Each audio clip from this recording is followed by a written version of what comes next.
Hi, it's Peter Wright and Kathleen Beauvais in Ontario, Canada, with episode number 46 of the Yakking Show.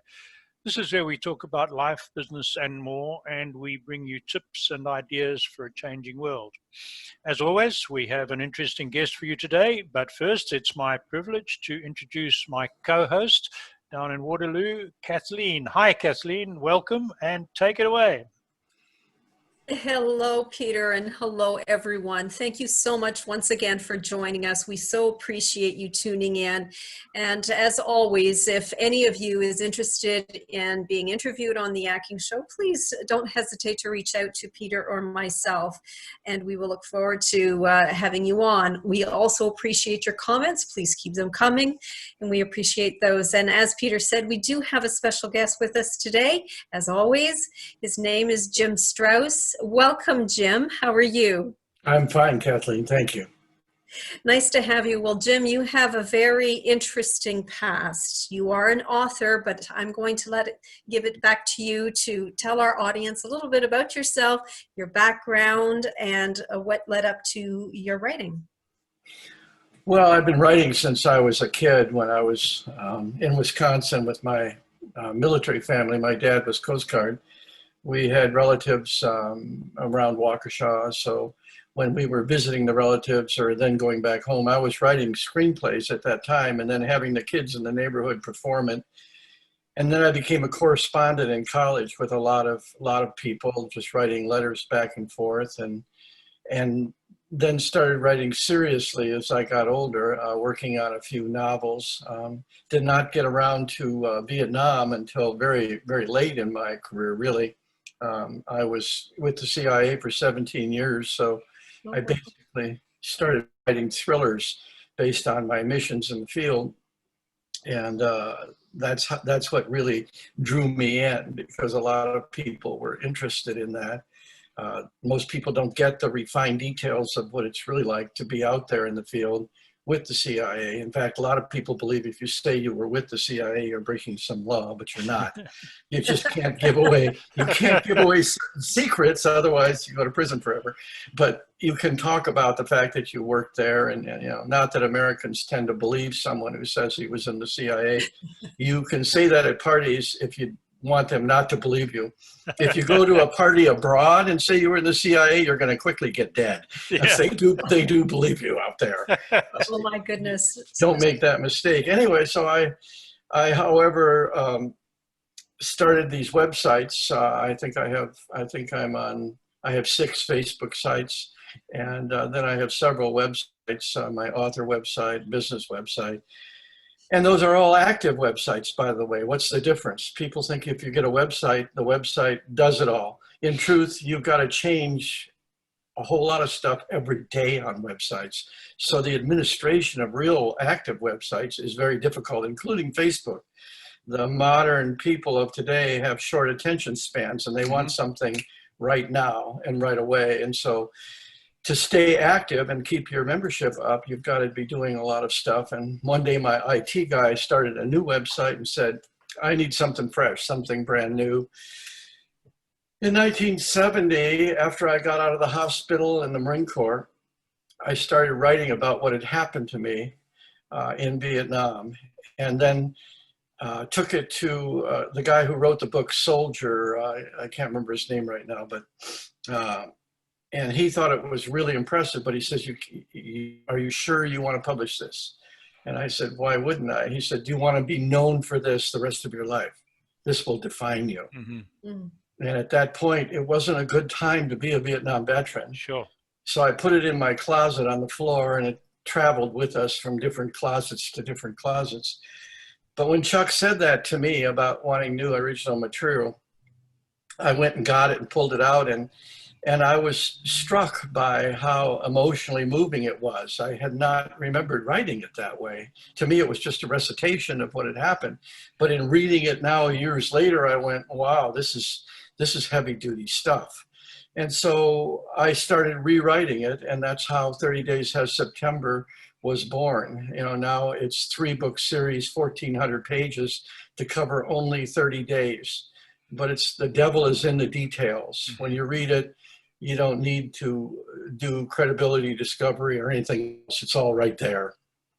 People, if I was a brilliant genius, I couldn't dream all of that finite detail that embedded itself in my mind. I mean, people say, how can you remember all that? And my answer is, how can I forget?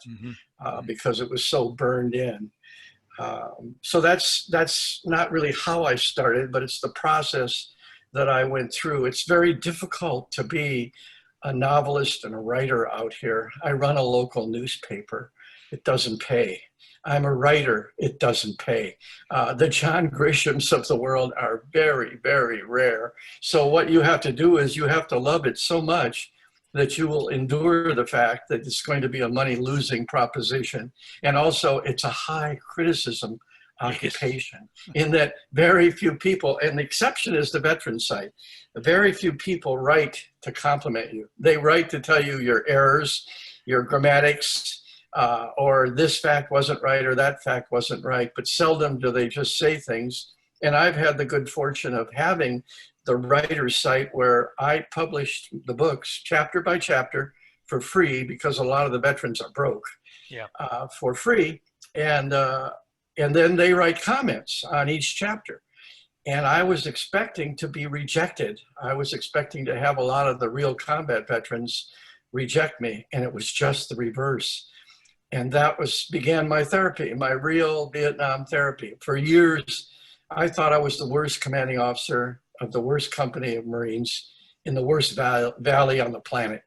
And I went with that because I lost so many men, that feeling deeply embedded in me. And these veterans, they would be 3 miles away from me saying, finally, somebody's writing the truth about this stuff. We've never seen this before. And I came to realize from them that I wasn't so bad. It was a bad circumstance. And how does a 23-year-old fresh out of college deal with that? I mean, it was like an alien planet that you've landed on. And so it's been very therapeutic for me to write that series. And now the book that follows it is called The Cowardly Lion. That's me coming home.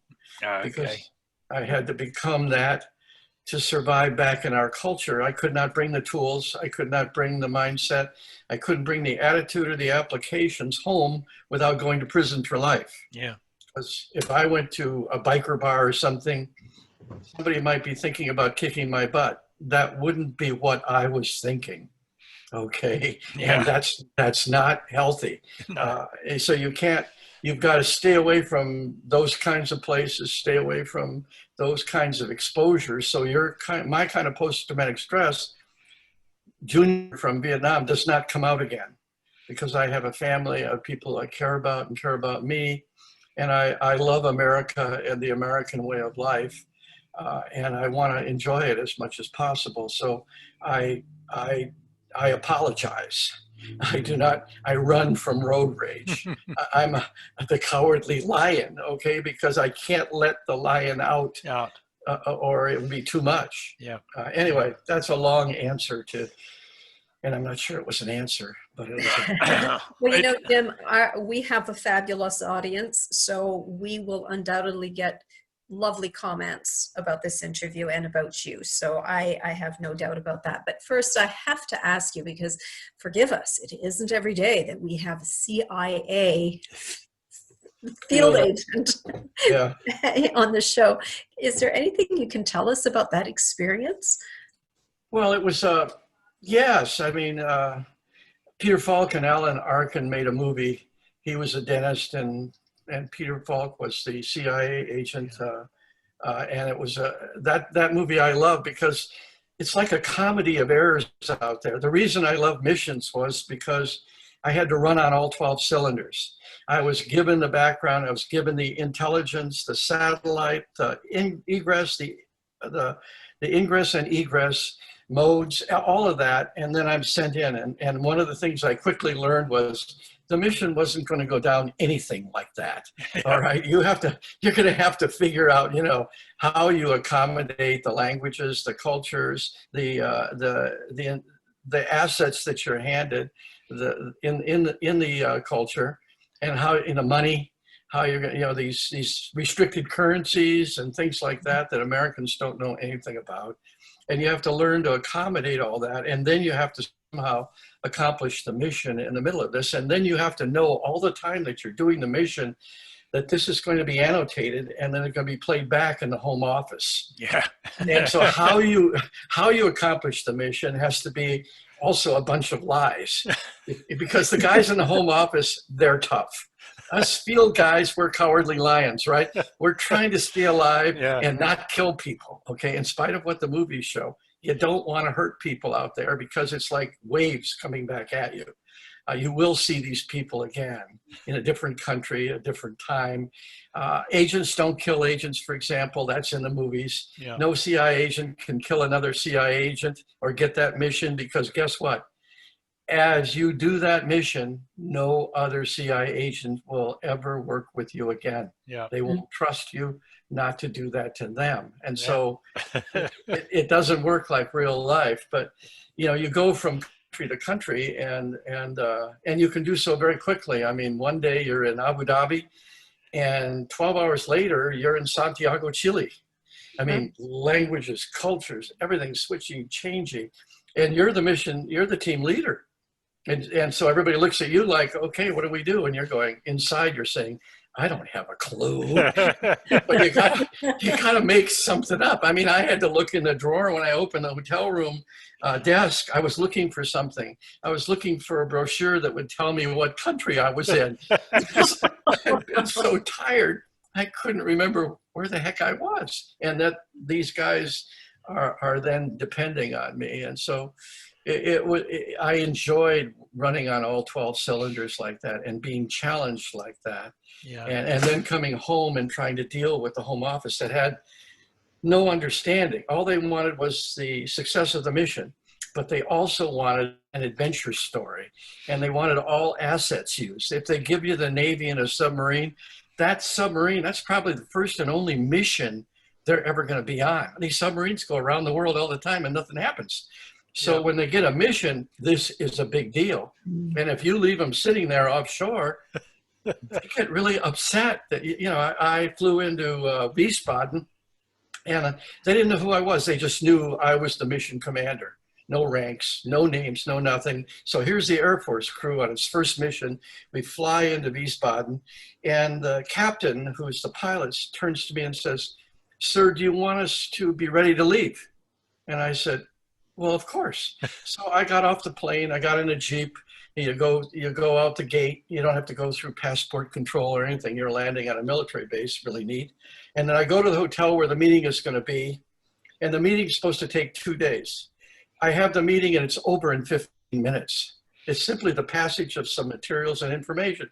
Well, now I got a day and a half to kill, right?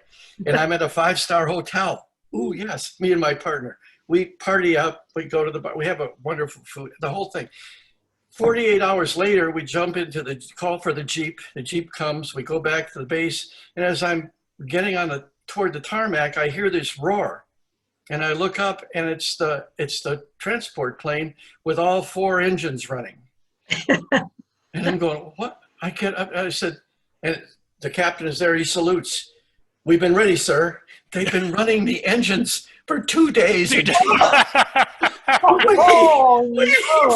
I'm going, oh my God, this is how important they see their role in, and of course their mission was nothing. They delivered me, they took me out, and they never got to know anything, which is a big part of the CIA. You're always ordering newspapers from around the world just to discover what is it that you did.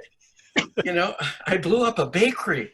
Okay, that was my mission. I had to blow up a bakery, nobody in it, as a demonstration that we were serious, okay? And so this was in Paris. So I'm in South America and I finally get the International Herald Tribune and I'm reading this story about this bakery that got blown up in Paris. Well, we did it at night and we did it with very poor intelligence and everything. I didn't know it was the bakery that was part of Notre Dame. And I'm going, oh my God, I blew up Notre Dame. Now we didn't. It was this little bitty thing there, and it was to get the attention of the French or whatever. But this is the kind of stuff that you get involved with that Right. can be fascinating, really. So I write novels about this sort of thing. That's not in one of them, by the way, and I'm not quite so sure the agency would be Happy with that. Yeah. Yeah, especially after what happened later on. Yeah, Jim, I've got a quick one. Going to switch direction a little bit. On your website, you say you've lived in many, many countries and around about half of the states in the USA. So I've got to ask you, where was your favorite place in all those places you lived in?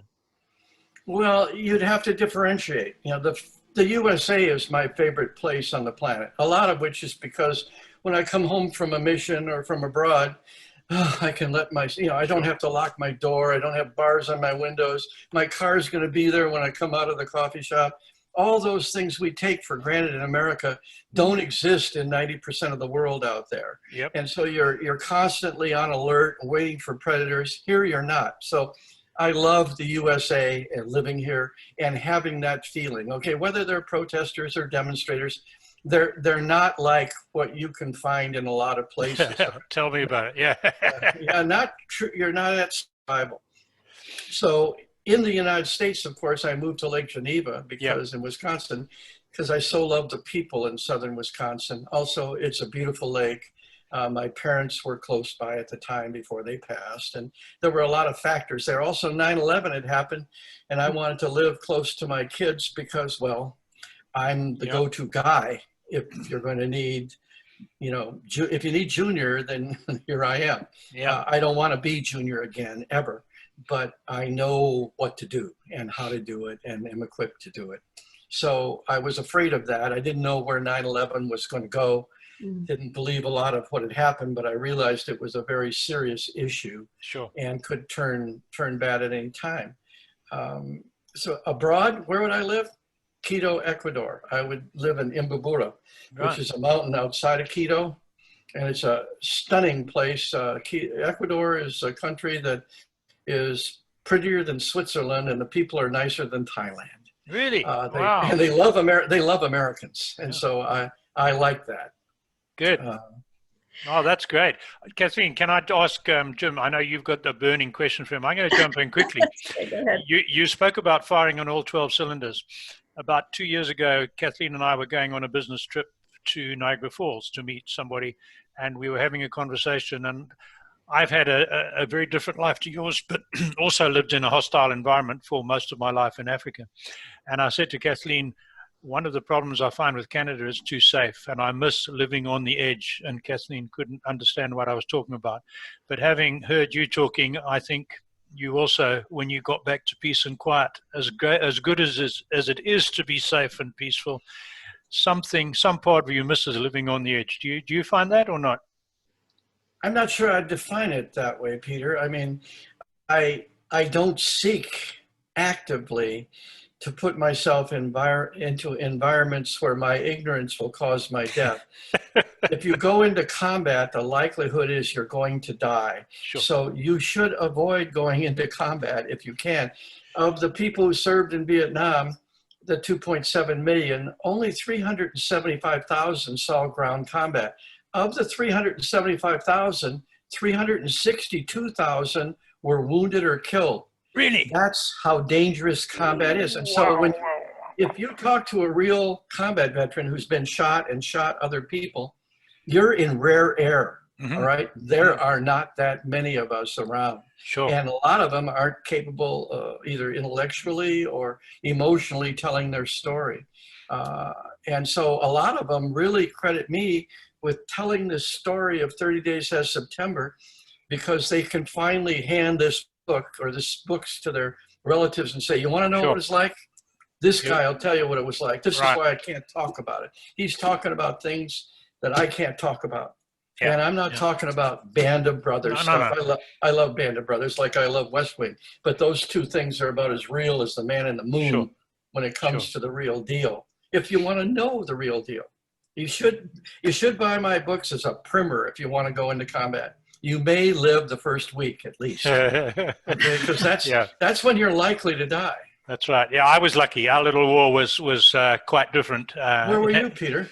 Rhodesia, terrorist war, Rhodesia. Oh, you know it well. Soldier called up for 10 years on and off, yeah, part-time soldier, and lots of other stuff. But this is not about me. So I agree. I don't look to put myself in danger, but I do find at times You want to be I challenged. yearn for the challenge. Absolutely. You want the challenge, okay? Yep. And you also want the appreciation of being in a place where you can accomplish the mission.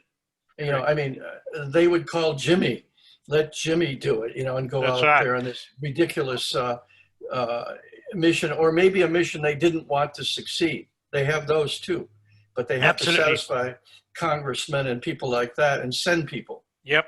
I'm going to hand it back to Kathleen. I know she's dying to ask you something about your books. You go for it, Kathleen. I do have a good question for you. Jim, you talk, it's obviously we've just established that you write about the Vietnam War, but why did you wait 50 years? I didn't wait 50 years. I wasn't waiting for any particular time. I had looked in the closet at that and that life experience, and I had attempted to walk away from it. Nobody knew as soon as I grew my hair and got away from the Camp Pendleton area that I was a Vietnam veteran. Even when I was in the CIA, I did not play that card. It was in my file, but my file is not available to other personnel. And so I did not respond that way. For one thing, I didn't want people to know that Junior lived in me, that I had the capability that's demonstrated in there, which I was a predator. I was a terrible predator in Vietnam, and I was humorless, and I lost my emotions. I lost my ability to cry, to laugh. All of that went away because it was pure survival. And I wanted to get as far away. I want to laugh. I want to have a good time. I want to love people. I don't want to have to be afraid all the time. Mm-hmm. And I was afraid all the time. In the CIA, I could construct, as the team leader, situations. I had all of this help and support, and I could control things around me so that we weren't so exposed to that kind of terror. To be afraid for your life all the time is a life-changing event. And the fact that I was able, you know, when I came home, I fortunately had a wonderful wife and a young daughter, and I moved to San Clemente, California, got out of the Marine Corps, and I started hanging around with the Nixon estate people and the lifeguards and the police. None of these people were Vietnam veterans. And so I could refashion myself to fit back in. And so I didn't have veteran friends. And today I only have a very few. One of them flew over the A-Shout in an A6 with support and found me later after the war. Wow. Just recently, really. And now we meet once a week to have coffee and stuff. And then we do talk the war and some of the zaniness that went on, him up there and me down below, without knowing it was him up there and me down below. Right. We got to watch our time. But Jim, what a fantastic story. And we're only scratching the surface. Kathleen, you've got another one for Jim there. Jim, who is the character Arch Patton modeled on? Well, those are my adventures. All of my work is probably between 70 and 90% accurate, even though they're novels. Yeah. And I draw from my own life experience. And that's the patina that some people love. When they read it, they go, I feel like I'm there. And because I'm putting them there, and I'm giving them the good, the bad, and the ugly, the idiots as well as the people who were great, and also how serendipitous most of this supposedly tightly constructed life really is. Yeah. So much depends on what happens when you get there and the people that show up. And in that business, and of course, Vietnam was the same. Without the gunny to take me under, I mean, the first time I was under fire, I did the smartest thing that anybody can do in the world. I was the second lieutenant. I was the only officer. I was assigned to be company commander. The gunny had been company commander, and he says, no, you're company commander now. And so we got under fire a little while later, and I got up and ran. And he caught me and buried me in the mud. And then he said, you don't move until I come back. I was there for hours. I was hardened into the mud. I wasn't going anywhere. And he comes back and he gets out. He says, now I know that you're feeling bad. You're feeling like you're a coward. And the truth is the company commander is not supposed to run. Okay, it's a bad sign. Not a good sign, yeah. Yeah, he said, but why do you suppose I was behind you? I was expecting you to run because you're a smart guy. He said, now, the next time you won't run, but we won't listen to anything you say. It's going to take a couple more firefights for that. Finally, we'll start to pay attention to what you're saying. And he said, there's only one more transition left. If you stay here in this environment too long, you'll come to like it, and you don't come back from that one. Okay? That's right. Yeah. Then you've gone mentally over the edge. But over the edge. That kind of, I had the good fortune of the gunny. And showing me he'd been through 3 wars. And I never found out what the 3 wars were. I would go, Korea, yeah, I got that one. He's not old enough to have been, weren't the other 2 wars? Well, Vietnam would be one of them, but I never figured out the 3rd war. But yeah, it's something. Well, we had a few Americans over with us, so I might have met him. You never know. Well, South Africa was one of my stomping grounds. I'm blood brother to Mangosuthu Buthelezi, chief of the Zulus. Okay, yeah. Former chief of the Zulus. And of course, we were very, very against Mandela. Of course. And the Alosa. We were Zulu and Alosa do not oil and water. And then we had Lesotho up in the middle. That's right. The 2 tribes up there kind of decision makers in the election. Yep. And my job was to get them to vote for Buthelezi, not because Buthelezi could win. He couldn't. No. But so it would be a horse race. Yeah, but he would have been, the future of the country would have been so different if he had. It would have been quite a difference, I think. Well, what a bright, loving, benevolent man he is and was. Yeah, but he espoused violence, so of course he wasn't popular in the rest of the world. That was the whole problem, right? He wasn't prepared to resort to violence. It's like talking about politics now. It's how it was played. Absolutely. It's how it was played. I mean, the Inkatha Freedom Party, of course, there was violence, just as there were with Mandela and his party. Of course. Yeah.